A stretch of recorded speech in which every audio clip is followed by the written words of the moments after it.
মা বলতেছিল যে আজকে কয়েকদিন পর্যন্ত আমার সন্তান আমাকে মা বলে ডাক দেয় না,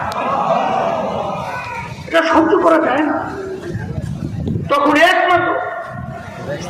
রাজনৈতিক ব্যানার ইসলামী আন্দোলন বাংলাদেশ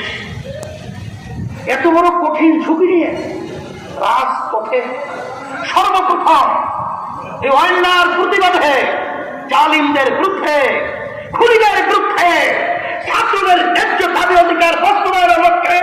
ইসলামী আন্দোলন বাংলাদেশ সশরীরে উপস্থিত হয়ে প্রতিবাদ করেছে।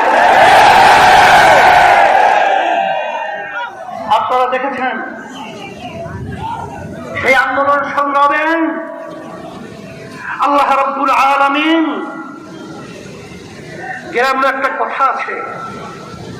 ফেরাউন কিন্তু বোঝে নাই